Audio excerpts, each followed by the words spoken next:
నమస్తే, welcome to Vizag local news. నేను కృష్ణకుమార్. వార్తల్లో ముందుగా ముఖ్యాంశాలు.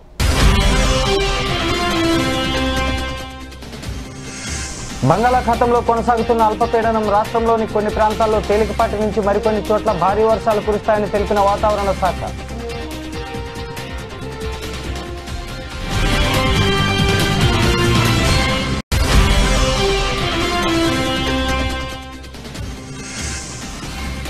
ప్రధాని మోడీ దిష్టిబొమ్మ దగ్ధం చేసి నిరసన తెలిపిన కామ్రేడ్లు. మోడీ సర్కారు అనుసరిస్తున్న విధానాలపై విరుచుకుపడిన డాక్టర్ గంగారావు.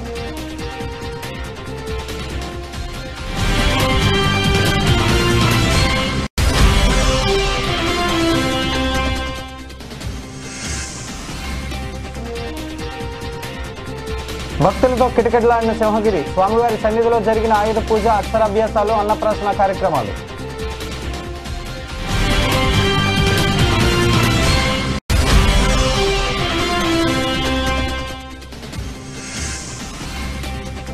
విజయవంతంగా కొనసాగుతున్న బ్లాక్ క్యాట్ కమాండోల కార్ల ర్యాలీ. ఈ నెల 30న ఢిల్లీలో ముగియనున్న rally.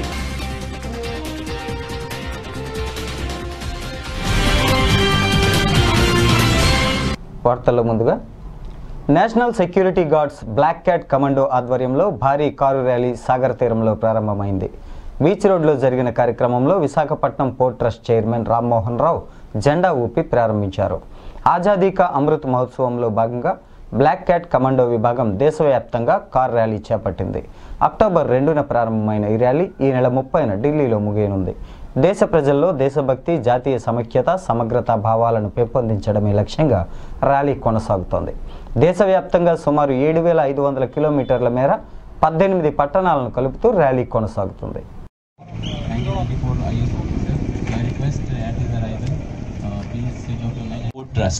So I welcome you for this occasion and we are thankful to you.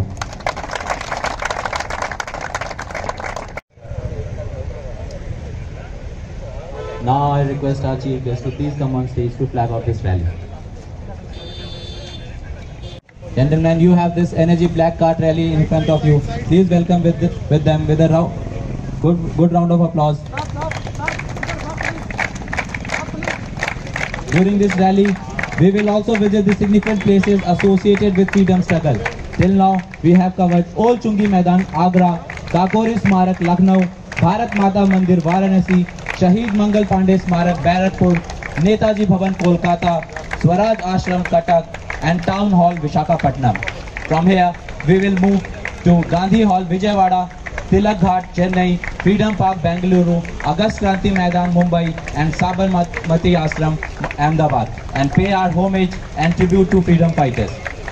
During this rally, we will not only visit the significant places associated with freedom struggle and bow down to the freedom fighters of this country who have sacrificed their all for this motherland, but also go through different cities and states. We will walk through various languages, religions, and lifestyle, which indeed the true spirit of unity in diversity. This rally will finally culminate on 30th October at Police War Memorial and at the auspicious occasion of National Unity Day. వ్యవసాయ చట్టాలను రద్దు చేయాలని, ప్రభుత్వ రంగ సంస్థల పరిరక్షణకు చర్యలు చేపట్టాలని సిపిఎం నేత కార్పొరేటర్ డాక్టర్ గంగారావు కేంద్రాన్ని డిమాండ్ చేశారు. కేంద్ర ప్రభుత్వం అనుసరిస్తున్న ప్రజా, కార్మిక, రైతు, పారిశ్రామిక వ్యతిరేక విధానాలను నిరసిస్తూ సిపిఎం నేతలు నగరంలో ప్రధాని మోడీ దిష్టిబొమ్మను దగ్ధం చేశారు. మోడీ సర్కార్కు వ్యతిరేకంగా ఆందోళనకారులు నినాదాలు చేసి నిరసన తెలియజేశారు. ఈ సందర్భంగా డాక్టర్ గంగారావు మాట్లాడుతూ ప్రధాని మోడీ నిరంకుశంగా వ్యవహరిస్తున్నారని మండిపడ్డారు. వ్యవసాయ చట్టాల రద్దుతో పాటు ప్రభుత్వ రంగ సంస్థల ప్రైవేటీకరణకు స్వస్తి చెప్పాలని డిమాండ్ చేశారు. రైతుల పట్ల మూర్ఖంగా ప్రవర్తించిన కేంద్ర మంత్రి తనయుడిని కఠినంగా శిక్షించాలని అన్నారు. అన్నదాతల ఆందోళన దృష్టిలో పెట్టుకుని వ్యవసాయ చట్టాలను రద్దు చేయాలని ప్రధాని మోడీని గట్టిగా డిమాండ్ చేశారు. ఆందోళనలో సిపిఎం అనుబంధ సంఘాల నాయకులు, కార్యకర్తలు పాల్గొన్నారు. ఈరోజు దేశవ్యాప్తంగా 3 నల్ల వ్యవసాయ చట్టాలని వెంటనే రద్దు చేయాలని లఖింపూర్లో బీజేపీ పార్లమెంట్ సభ్యుడు, కేంద్ర హోం సహాయ మంత్రి తనయుడైన అజయ్ మిశ్రా అత్యంత కిరాతకంగా రైతు ఉద్యమ నాయకుల మీద కారు తోలి పిస్తోల్ తోటి కాల్చి చంపినటువంటి ఘోర దుర్ఘటన నిరసిస్తూ మోడీ దిష్టి బొమ్మల్ని దగ్ధం చేస్తూ ఉన్నారు. గ్రామ స్థాయి నుంచి పట్టణాల వరకు, అటు కాశీ నుంచి కన్యాకుమారి వరకు అన్ని గ్రామాల్లోనూ పట్టణాల్లోనూ నరహంతక మోడీ ప్రభుత్వాన్ని దిష్టి బొమ్మలు దగ్ధం చేస్తూ ఉన్నారు. విశాఖ నగరంలో కూడా అన్ని వీధుల్లో, అన్ని వార్డుల్లో కూడా మోడీ దిష్టి బొమ్మలు దగ్ధం చేస్తూ నిరసన తెలియజేశారు. మోడీ ప్రభుత్వం అత్యంత నరహంతక ప్రభుత్వం. గత ఏడాది నుంచి ఈ 3 నల్ల వ్యవసాయ చట్టాలు రద్దు చేయాలని విరోచితంగా కోట్లాది మంది రైతాంగం కొట్లాడుతూ ఉన్నారు. కానీ వాటిని రద్దు చేయకుండా రైతాంగం మీద దాడులు పట్టడం చాలా దుర్మార్గం. బ్రిటిష్ వాడు ఆ రోజు చంపారస్లో ఎలా రైతాంగాన్ని కాల్చి చంపారో అంతకన్నా క్రూరంగా ఈరోజు బీజేపీ వాళ్ళు రైతాంగం మీద కాల్చి చంపటం అత్యంత రాక్షస చర్య. ఇది భారతదేశంలో ఉండేటటువంటి ప్రజానీకం మొత్తంగా కూడా ఖండిస్తూ ఉన్నారు. ఈరోజు దేశాన్ని అమ్మకం పెట్టాడు. ప్రభుత్వ రంగ సంస్థలన్నింటిని కూడా అమ్మేస్తూ ఉన్నాడు. విశాఖపట్నం స్టీల్ ప్లాంట్ దేశానికి తలమానికమైనటువంటిది, దాన్ని కూడా ఈరోజు అమ్మేయడానికి పూనుకున్నాడు. పైప్ లైన్ పేరు మీద, మానిటైజేషన్ పేరు మీద పోర్టుల్ని, రైల్వేలని, బ్యాంకుల్ని, రోడ్లని, అలాగే ఆయిల్ రంగాన్ని, గ్యాస్ రంగాన్ని మొత్తాన్ని ఈరోజు బడా కార్పొరేట్లు పెడుతూ ఉన్నారు. ఇది దేశద్రోహ చర్య. న్యాయం అన్యాయానికి జరిగిన యుద్ధంలో అంతిమ విజయం చివరకు న్యాయానికే దక్కిందని హైకోర్టు న్యాయమూర్తి శివానంద సేవా సొసైటీ అధ్యక్షుడు శివానంద తెలిపారు. హైకోర్టు న్యాయమూర్తి శివానంద సేవా సొసైటీ వైస్ ప్రెసిడెంట్ ఎన్ని కృష్ణతో పార్వతీపురం పట్టణంలో ఉన్న ప్రముఖ శ్రీ సర్వమంగళదేవి అమ్మవారిని దర్శించుకొని పూజలు చేశారు. అనంతరం ఏర్పాటు చేసిన మీడియా సమావేశంలో ఆయన మాట్లాడుతూ ఈ కేసు వివరాలను తెలియజేశారు. హైకోర్టు ఇచ్చిన తీర్పును మీడియాకు వివరించారు. కాళిదాసు యాజీ మాట్లాడుతూ అమ్మవారిని నమ్ముకున్న నాపై యజ్ఞయాగాల పేరిట కొన్ని కోట్ల రూపాయలు తీసుకుంటున్నానని నా మీద అప్పటి పోలీస్ విచారణాధికారి భవానీ ప్రసాద్ తప్పుడు కేసులు బనాయించారని తెలిపారు. నాతో పాటు నా కుటుంబ సభ్యులను, మిత్రులను తీవ్రమైన మనోవేదనకు గురి చేశారని తెలిపారు.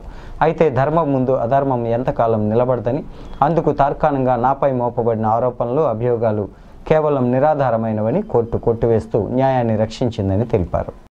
నేను ఇక్కడ ఇలాగ నిలబడి మాట్లాడగలుగుతున్నానంటే సర్వం కూడా నా తల్లిదండ్రులకు అనుగ్రహం, ఆశీర్వచనమే. నేను ఆ దైవాన్ని, ధర్మాన్ని నమ్ముకున్నాను.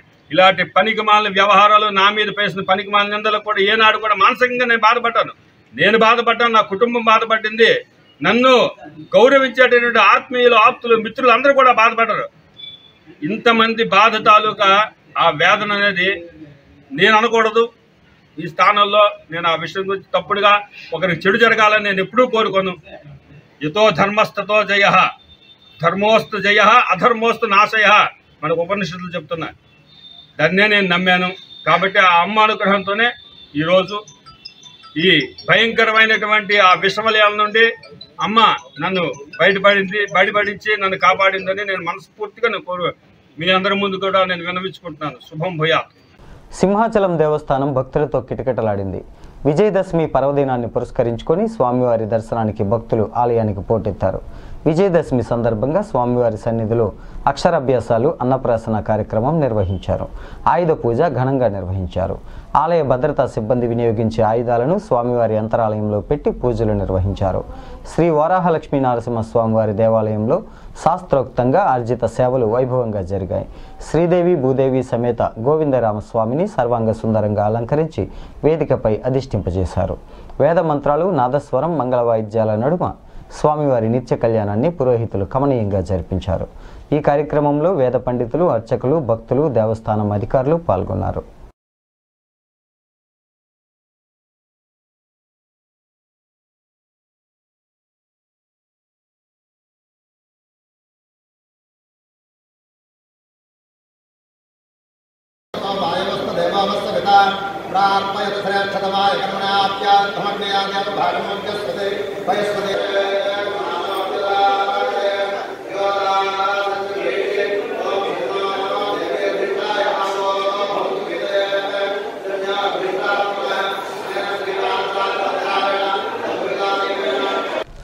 విశాఖ స్టీల్ ప్లాంట్ పరిరక్షణకై రాబోయే రోజుల్లో ఎలాంటి త్యాగాలకైనా చేసేందుకు సిద్ధంగా ఉన్నామని అఖిలపక్ష కార్మిక సంఘాల నేతలు స్పష్టం చేశారు.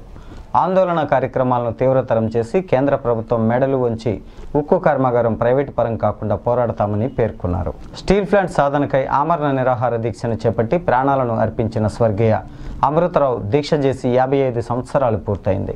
అమృతరావు చిత్రపటానికి పూలమాల వేసి నివాళులు అర్పించారు.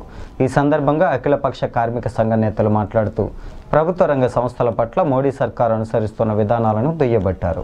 ఎన్నో పోరాటాలు త్యాగాలతో సాధించుకున్న ఉక్కు కర్మాగారం పరిరక్షణకై పోరాటాలలో రాజీ పడే ప్రసక్తి లేదని స్పష్టం చేశారు.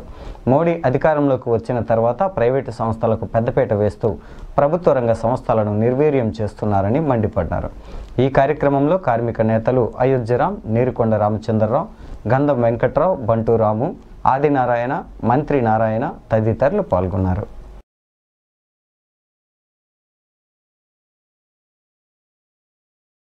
మిత్రులందరికీ శుభోదయం. విశాఖ ఉక్కు ఆంధ్రుల హక్కు అనే నినాదంతో గడిచిన 245 రోజులుగా విశాఖ ఉక్కు కార్మికులు చేస్తున్నటువంటి నిరాహార దీక్షలు 245 రోజుకు చేరుకున్నాయి.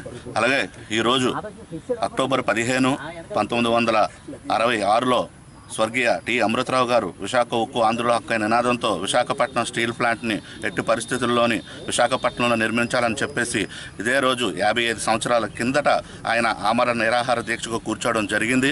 ఆ రోజు నుండి కూడా 21 రోజులు నిరాఘాటంగా 21 రోజులు ఆయన ఆమరణ నిరాహార దీక్షకు కూర్చొని కేంద్ర మెడలు వంచి ఆ రోజు ప్రధానమంత్రి అయినటువంటి ఐరన్ లేడీ శ్రీమతి ఇందిరాగాంధీ చేత ఒప్పించి విశాఖపట్నం స్టీల్ ప్లాంటు ఏదైతే ప్రభుత్వ రంగ సంస్థను నెలకొల్పాలనుకుంటున్నామో అది విశాఖపట్నంలోనే నెలకొల్పుతామని చెప్పేసి ఆ రోజు హామీ తీసుకున్నటువంటి మహనీయుడైనటువంటి శ్రీ అమృతరావు గారు ఈరోజు నిరాహార దీక్ష ప్రారంభించి 55 సంవత్సరాలైన సందర్భంగా ఈరోజు ఉక్కు అఖిలపక్ష పోరాట కమిటీలో ఉన్నటువంటి నాయకులు కానీ, గాంధీ మిషన్లో ఉన్న సభ్యులైనటువంటి కానీ, యువ కార్మికులందరూ కూడా ఈరోజు ఇక్కడ కొవ్వొత్తుల జంక్షన్ దగ్గర ఉన్నటువంటి అమృతరావు గారి యొక్క విగ్రహం దగ్గరకు వచ్చి ఆయనకి ఘన నివాళులు అర్పించడానికి ఈ యొక్క కార్యక్రమం చేయడం జరిగింది. అలాగే అమృతరావు గారి అక్టోబర్ 21వ తేదీన శత జయంతి ఉత్సవాలను కూడా చాలా గ్రాండ్గా కూడా మా యొక్క అఖిలపక్ష పోరాట కమిటీ వాళ్ళు కూడా చేయడానికి నిర్ణయించారు. ఆ కార్యక్రమంలో కూడా అతి పెద్ద సంఖ్యలో కార్మికులు, యువ కార్మికులు రావాలని చెప్పేసి కూడా కోరుకోవడం జరుగుతుంది. ఇంకొక విషయం ఏంటంటే మిత్రులారా, 250వ రోజు పురస్కరించుకొని విశాఖ ఉక్కు రిలే నిరాహార దీక్షలు 250 రోజును పురస్కరించుకొని విశాఖ ఉక్కు కార్మికులు, ముఖ్యంగా యువ కార్మికులు అందరూ కూడా ఆ రోజు 19వ తేదీ మంగళవారం ఉదయం 8 గంటల నుండి 20వ తేదీ బుధవారం ఉదయం 8 గంటల దాకా 24 గంటలు 250 మందితో 250వ రోజు ఒకరోజు నిరాహార దీక్ష చేయాలని చెప్పేసి ఉక్కు పరిరక్షణ పోరాట కమిటీ పిలుపునిచ్చింది. ఆ పిలుపును కూడా మేము స్వాగతిస్తూ ఆ రోజు కూడా 250 మందితో దీక్ష చేయాలని చెప్పేసి మేము కూడా నిర్ణయించుకున్నాం. అలాగే వాళ్ళకి సంఘీభావంగా కూడా ఉక్కు ఉద్యోగులు, కాంట్రాక్ట్ కార్మికులు, నిర్వాసితులు అందరూ కూడా ఆ 250 మంది చేస్తున్నటువంటి ఒకరోజు నిరాహార దీక్ష సంఘీభావంగా ఆ రోజు టెంట్ దగ్గరకు వచ్చి మా యొక్క దీక్షకు సంఘీభావంగా తెలపాలని చెప్పేసి కోరుకుంటూ, ఏదైతే ట్రాన్సాక్షన్ కమిటీ కానీ, లీగల్ అడ్వైజర్ కమిటీ కానీ నిన్న కూడా మనం చూసినట్టయితే నిన్న కూడా మనకి ఆన్లైన్లోకి పెట్టడం కూడా జరిగింది. వెంటనే అవి కూడా తక్షణమే రద్దు చేసి కేంద్ర ప్రభుత్వం విశాఖపట్నం స్టీల్ ప్లాంట్ని ప్రభుత్వ రంగ సంస్థగా ఉంచాలని చెప్పేసి మీడియా ముఖంగా తెలియజేసుకుంటున్నాం. మిత్రులారా, వాయువ్య బంగాళాఖాతంలో ఏర్పడిన అల్పపీడనం కొనసాగుతుందని అమరావతి వాతావరణ కేంద్రం డైరెక్టర్ స్టెల్లా తెలిపారు. దీని ప్రభావంతో ఉత్తర కోస్తాంధ్రలో 2 రోజుల పాటు తేలికపాటి నుంచి ఒక మోస్తరు అతి భారీ వర్షాలు పడే అవకాశం ఉందన్నారు. శ్రీకాకుళం, విజయనగరం, విశాఖపట్నం, తూర్పుగోదావరి జిల్లాలలో భారీ నుంచి అతి భారీ వర్షాలు అక్కడక్కడ కురిసే అవకాశం ఉందన్నారు. దక్షిణ కోస్తా, ఉత్తరాంధ్ర, రాయలసీమ ప్రాంతాల్లో ఓ మోస్తరు వర్షాలు అక్కడక్కడ కురుస్తాయని చెప్పారు. మరికొన్ని చోట్ల భారీ వర్షాలు కురిసే అవకాశం ఉందని ఆమె అన్నారు. ఈరోజు అనగా 15 అక్టోబర్ 2021 వాతావరణ సూచనలు తెలియజేయుచున్నవారు స్టెల్లా, డైరెక్టర్, వాతావరణ కేంద్రం, అమరావతి. పశ్చిమ మధ్య మరియు దాన్ని ఆనుకుని ఉన్న వాయువ్య బంగాళాఖాతంలో అనగా ఉత్తర కోస్తాంధ్ర, దక్షిణ ఒడిశా తీరంలో ఒక అల్పపీడనం కొనసాగుతుంది మరియు ఒక తూర్పు పశ్చిమ ద్రోణి సగటు సముద్రం మట్టానికి 4.5 కిలోమీటర్ నుండి 5.8 కిలోమీటర్ ఎత్తులో సుమారు 14 డిగ్రీ లాటిట్యూడ్లో దక్షిణ భారతీయ ద్వీపకల్పం ప్రాంతంలో కొనసాగుతుంది. సో దీని ప్రభావం వల్ల ఈరోజు మరియు రేపు ఉరుములు మెరుపులతో కూడిన తేలికపాటి నుండి ఒక మోస్తరు వర్షాలు ఉత్తర కోస్తాంధ్రలో చాలా చోట్ల మరియు దక్షిణ కోస్తాంధ్ర, రాయలసీమలో 1-2 చోట్ల కురిసే అవకాశం ఉంటుంది. ముఖ్యంగా ఈరోజు శ్రీకాకుళం, విజయనగరం, విశాఖపట్నం, ఈస్ట్ గోదావరి జిల్లాలలో 1-2 చోట్ల భారీ నుండి అతి భారీ వర్షం కురిసే అవకాశం ఉంటుంది మరియు వెస్ట్ గోదావరి జిల్లాలలో 1-2 చోట్ల భారీ వర్షం కురిసే అవకాశం ఉంటుంది. రేపు ఉత్తర కోస్తాంధ్రలో విశాఖపట్నం మరియు ఈస్ట్ గోదావరి జిల్లాలలో 1-2 చోట్ల భారీ వర్షం కురిసే అవకాశం ఉంటుంది. ఉత్తర కోస్తాంధ్ర తీరం వైపు ఈదురుగాలులు గంటకి 40 నుండి 50 కిలోమీటర్, అత్యధికంగా 60 కిలోమీటర్ వేగంతో వీచుతాయి కాబట్టి మత్స్యకారులు సముద్రంలోనికి వెళ్ళవద్దని హెచ్చరిక ఇవ్వబడినది. చిన్న విరామం తీసుకుందాం, కాసేపు వాణిజ్య ప్రకటనలో.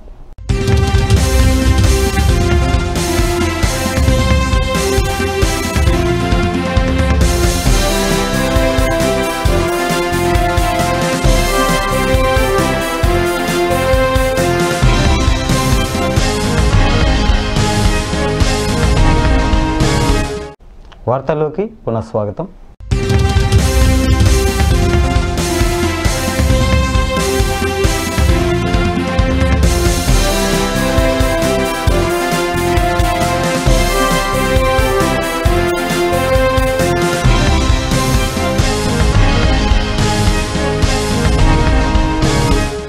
టీడీపీ సీనియర్ నేత మాజీ మంత్రి పూసపాటి అశోక్ గజపతిరాజు తన బంగ్లాలో విజయదశమి వేడుకలను నిర్వహించారు.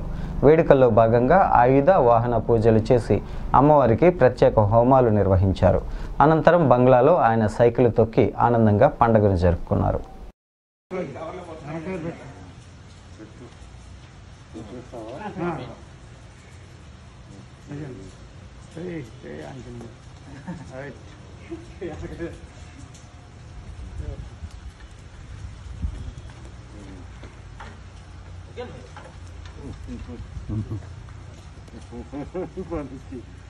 చాలా రోజులైంది.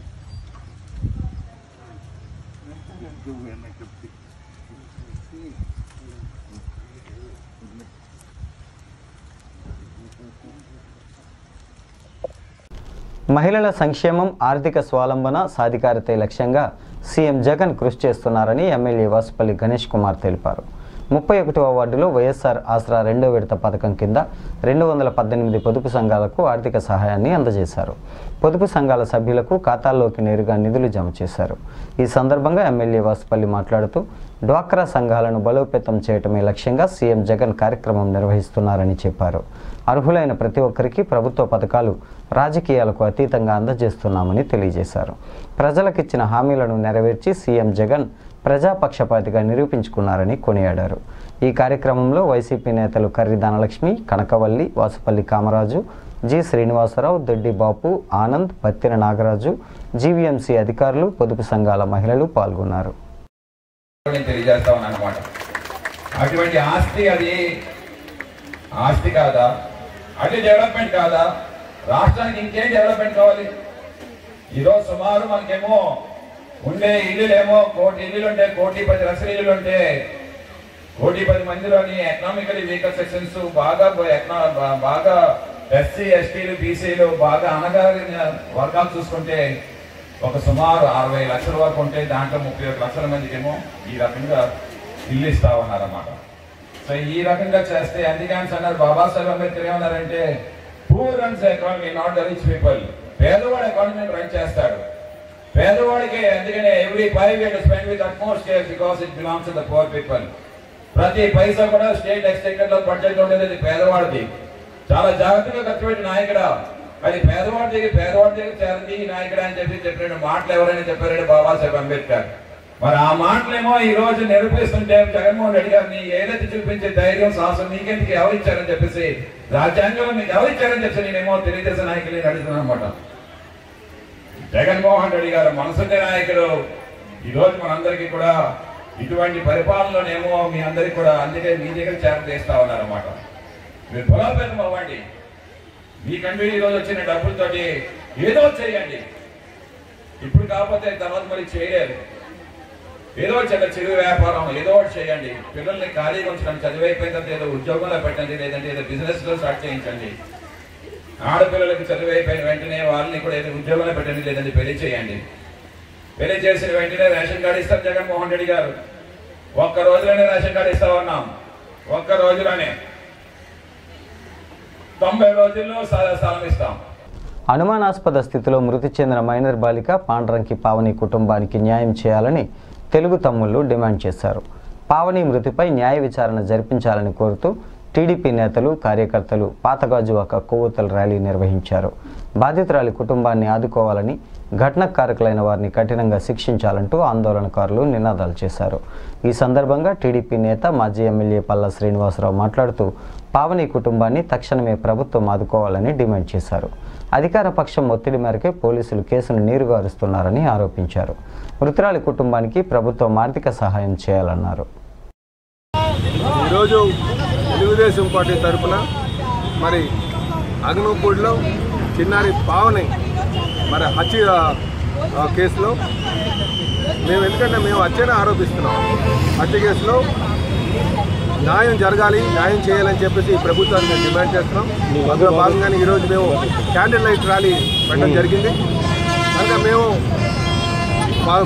డిమాండ్ చేసేది ఏంటంటే వెంటనే జ్యుడిషియల్ ఎంక్వైరీ చేయాలి. ఎందుకంటే మాకు ఉన్నటువంటి అనుమానాలు మాకున్నాయి. ముఖ్యంగా నిన్న మీరు చూసి ఉంటారు, విజయసాయి రెడ్డి గారు వచ్చి ఆయన ఏమన్నారంటే మళ్ళీ రీఎంక్వైరీ చేయాలి. కనుక రీఎంక్వైరీ చేస్తే కానీ ఇందులో వాస్తవాలు రావని చెప్పారు. కనుక మేము వెంటనే జ్యుడిషియల్ ఎంక్వైరీ చేసి ఆ పావనికి హత్యకి కారణం ఎవరో వాళ్ళని వెంటనే పట్టుకోవాలని చెప్పి మేము డిమాండ్ చేస్తున్నాం. అదే కాకుండా ఆ పేద కుటుంబానికి కాంపన్సేషన్ అనౌన్స్ చేయాలి. మేము చాలా ఆశగా చూసాం. ఎందుకంటే విజయసాయి రెడ్డి గారు వచ్చినట్టు ఏదో చేస్తారని, కానీ చూస్తే అక్కడ ఒక మాట కూడా మాట్లాడకుండా ఆయన వెళ్ళిపోయారు. ఇలా ఏదో పోలీసులు చెప్పడం వస్తుంది. మేమేమంటున్నామంటే మేము డిమాండ్ చేస్తాం ఒకటే, ముందు జ్యుడిషియల్ ఎంక్వైరీ చేయించండి. అలాగే ఆ జ్యుడిషియల్ ఎంక్వైరీ ఎలాగ టైం పడుతుంది కనుక ఆ పిల్లల తల్లిదండ్రులకి వెంటనే ఉపశమనం కలిగించేటట్టుగా ఒక ప్రభుత్వం తరఫున కాంపన్సేషన్ అనౌన్స్ చేయండి అని చెప్పి మేము డిమాండ్ చేస్తున్నామండి. అలాగే పోలీసు వ్యవస్థని, ఎందుకంటే ఈ వైసీపీ అధికారంకి వచ్చిన తర్వాత నుంచి కూడా పోలీసు వ్యవస్థని వాళ్ళ సొంత పనుల కోసం వాడుకుంటారు. ఒక ఇన్సిడెంట్ ఎవరైనా ఒకరు నాయకులు ఇల్లు కొట్టాలంటే 200 మందిని 300 మందిని వాళ్ళు ఒత్తిడి చేస్తున్నారు. అలాగే ప్రభుత్వానికి చెడ్డ పేరు రాకూడదని చెప్పేసి పోలీసుల మీద అనవసరమైన ఒత్తిడి తీసుకొస్తారు. వాళ్ళ డ్యూటీలు వాళ్ళు చేయకుండా చేస్తున్నారు. ఇది మేము ఖండిస్తున్నాం. ఎందుకంటే ఇంపార్షియల్గా వాళ్ళు వదిలిస్తే వాళ్ళు ఖచ్చితంగా దీన్ని ఎంక్వైరీ చేసి దాన్ని నిగ్గు తేల్చి ఉండేవారు. ఇది ప్రభుత్వ ఒత్తిడి వల్లే ఇది తప్పుదోవ పడుతుందని చెప్పి మేము తెలియజేస్తున్నాం. ఇప్పటికైనా సరే వెంటనే జ్యుడిషియల్ ఎంక్వైరీ చేసి ఆ చనిపోయినటువంటి పావనికి వెంటనే కాంపన్సేషన్, ప్రభుత్వం కాంపన్సేషన్ అనౌన్స్ చేయాలని చెప్పేసి, ఎక్స్గ్రేషియో కాంపన్సేషన్ ఏదో ఒకటి ఆర్థిక సహాయం చేయాలని చెప్పేసి ఆ కుటుంబానికి చేయాలని చెప్పి డిమాండ్ చేస్తాం. బొమ్మల కొలువును కామ్రేడ్లు వినూత్నంగా ఏర్పాటు చేశారు. బొమ్మల కొలువు అంటే మన సంస్కృతి సాంప్రదాయాలకు దర్పణం పట్టే విధంగా ఏర్పాటు చేయటం ఆనవాయితీ. అయితే ఇందుకు భిన్నంగా కామ్రేడ్లు సామాన్య మధ్యతరగతి ప్రజలు పడుతున్న ఇక్కట్లను ప్రతిబింబించే విధంగా బొమ్మల కొలువును ఏర్పాటు చేశారు. దేశంలో నేడు అనేక మంది ప్రజలు తినటానికి తిండి లేక, చేసేందుకు ఉద్యోగం లేక నానా అవస్థలు పడుతున్న దృశ్యాలు కళ్ళకి కట్టినట్లు బొమ్మల కొలువు ఏర్పాటు చేయటం విశేషం.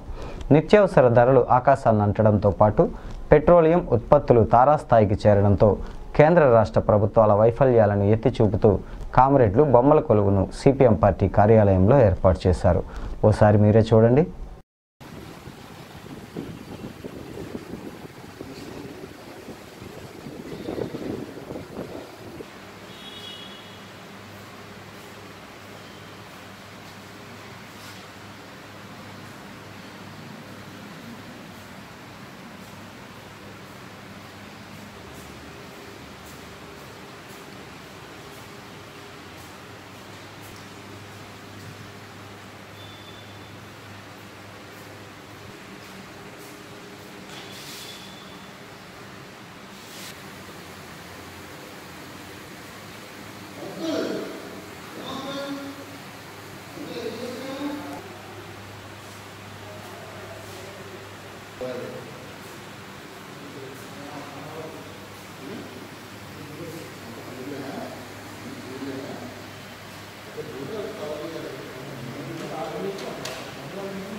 తమకు రోడ్డు సదుపాయం కల్పించాలంటూ లక్ష్మీపేట పంచాయతీ పరిధిలోని గిరిజనులు ఆందోళన నిర్వహించారు.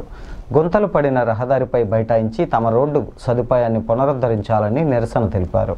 ఈ సందర్భంగా గిరిజన సంక్షేమ సంఘం విశాఖ జిల్లా ప్రధాన కార్యదర్శి పృథ్వీరాజు మాట్లాడుతూ తక్షణమే రహదారి పునరుద్ధరణకు అధికారులు చర్యలు చేపట్టాలని డిమాండ్ చేశారు. 15 గ్రామాల రాకపోకలకు ఈ రహదారిపైనే ఆధారపడుతున్నామని చెప్పారు. రహదారి అధ్వానంగా ఉండడంతో ఎమర్జెన్సీ సమయంలో కూడా అంబులెన్స్ వచ్చేందుకు అవకాశం లేక నానా అవస్థలు పడుతున్నామని తెలిపారు. అధికారులు చొరవ చూపి తక్షణమే రోడ్లకు మరమ్మతులు నిర్వహించాలని డిమాండ్ చేశారు. విశాఖపట్నం జిల్లా పెదబైలు మండలం లక్ష్మీపేట పంచాయతీ పరిధిలో ఉన్నటువంటి కోదువలస గ్రామానికి సంబంధించి కిలోమీటర్ దూరం కూడా ఉండదు రోడ్డు. అయినా సరే గత 3 సంవత్సరాల క్రితం ఈ రోడ్డు నిర్మాణ పనుల్ని చేపట్టడం జరిగింది. అయితే ఇప్పటిదాకా కూడా రోడ్డు నిర్మాణం పూర్తి చేయకపోవడంతో ఈ మధ్యకాలంలో కురిసినటువంటి వర్షాల కారణంగా రాయి కంకరాన్ని మొత్తం కూడా కొట్టుకుపోయినటువంటి పరిస్థితి ఉంది. ప్రజాధనాన్ని రోడ్లు పేరుతో శాంక్షన్ చేసినటువంటి లక్షల రూపాయలు వృధా చేస్తున్నారు తప్ప ఈరోజు ప్రభుత్వాలు మాత్రం పట్టించుకునే పరిస్థితి లేదు. గత తెలుగుదేశం ప్రభుత్వంలో ఈ రోడ్డు నిర్మాణానికి శాంక్షన్ చేశారు, రోడ్డు పనులు ప్రారంభించారు. మరి వైఎస్ఆర్ కాంగ్రెస్ పార్టీ అధికారంలోకి వచ్చి 2 ఏళ్ళు గడుస్తున్నా సరే ఇప్పుడు దాకా కూడా ఈ యొక్క రోడ్డు నిర్మాణం అనేటటువంటి చేపట్టకపోవటం చాలా దుర్మార్గం, చాలా అన్యాయము. దీనివల్ల కనీసము బాగోలేకపోతే ఈరోజు అంబులెన్స్ కూడా వచ్చేటటువంటి పరిస్థితి లేదు. బైకులు కూడా రోజుకి యాక్సిడెంట్ అవుతున్నటువంటి పరిస్థితి నెలకొంది. కాబట్టి ఈ సమస్యను వెంటనే పరిష్కారం చేయాలి. మరి పంచాయతీలో ఉన్నటువంటి అధికారులు కానీ లేకపోతే మండలంలో ఉన్నటువంటి అధికారులు కానీ ఏం చేస్తున్నారు? ఈ యొక్క కోదువలస మండిబ గ్రామాలు సుమారుగా దాదాపు 90 కుటుంబాల పైగా ఉన్నటువంటి ఈ గ్రామ సమస్యల్ని మీరు పరిష్కారం చేయకపోవడానికి ఎందుకు కారణమో మీరు చెప్పాలని చెప్పేసి సందర్భంగా కోరుతున్నాం. కాబట్టి వెంటనే ప్రభుత్వం స్పందించి కోదువలస గ్రామంలోని రోడ్డు అనేటటువంటిది సీసీ రోడ్డు సదుపాయం కల్పించాలి. లేకపోతే గ్రామస్తులతో పెద్ద ఎత్తున మేము ఆందోళన చేపడతామని చెప్పేసి ఈ సందర్భంగా మేము కోరుతూ ఉన్నాం. అభివృద్ధికి ఆమడ దూరంలో 71వ వార్డు పరిధిలోని పలు ప్రాంతాలు ఉన్నాయి. ప్రధానంగా సరైన డ్రైనేజీ వ్యవస్థ లేక ప్రజలు తీవ్ర ఇబ్బందులు ఎదుర్కొంటున్నారు. శ్రీరామ్ నగర్లోని 5 అపార్ట్మెంట్లకు సరైన డ్రైనేజీ వ్యవస్థ లేకపోవడం విశేషం. డ్రైనేజీ వ్యవస్థ మెరుగుపరచాలని శ్రీరామ్ నగర్ వాసులు జీవీఎంసీ అధికారులను డిమాండ్ చేస్తున్నారు. డ్రైనేజీ వ్యవస్థ లేకపోవడంతో మురుగునీరు నిలిచిపోవడంతో రోగాల బారిన పడుతున్నామని స్థానికులు ఆవేదన వ్యక్తం చేస్తున్నారు. విషజ్వరాలు విజృంభిస్తున్న సమయంలో మమ్మల్ని ఆదుకోండి మహాప్రభు అంటూ 71వ వార్డు ప్రజలు వేడుకుంటున్నారు. డ్రైనేజీ వ్యవస్థ, డ్రైనేజీ అవుట్ లేక తీవ్ర ఇబ్బందులకు గురవుతున్న అపార్ట్మెంట్ వాసులకు న్యాయం చేస్తామని వార్డు కార్పొరేటర్ రాజాన రామారావు హామీ ఇచ్చారు.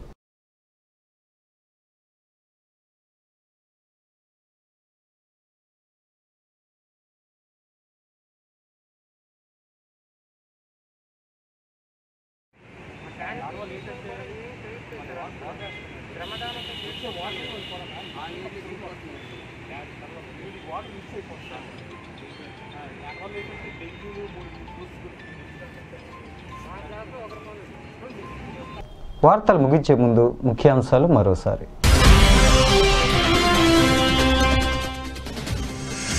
బంగాళాఖాతంలో కొనసాగుతున్న అల్పపీడనం రాష్ట్రంలోని కొన్ని ప్రాంతాల్లో తేలికపాటి నుంచి మరికొన్ని చోట్ల భారీ వర్షాలు కురుస్తాయని తెలిపిన వాతావరణ శాఖ.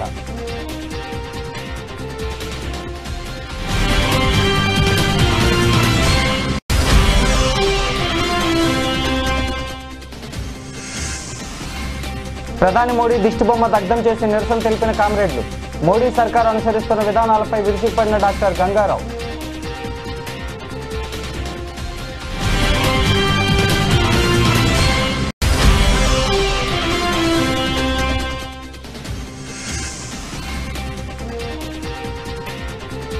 భక్తులతో కిటకిటలాడిన సింహగిరి. స్వామివారి సన్నిధిలో జరిగిన ఆయుధ పూజ, అక్షరాభ్యాసాలు, అన్నప్రాసన కార్యక్రమాలు.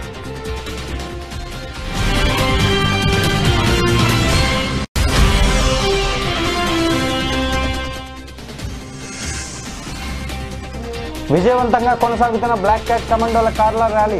ఈ నెల 30న ఢిల్లీలో ముగియనున్న ర్యాలీ.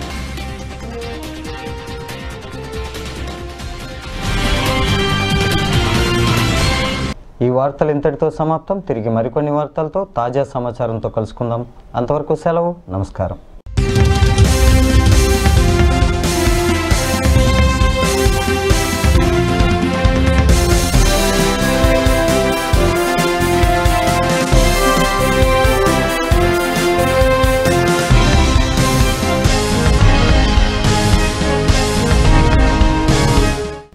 వార్తలు ఇంతటితో సమాప్తం.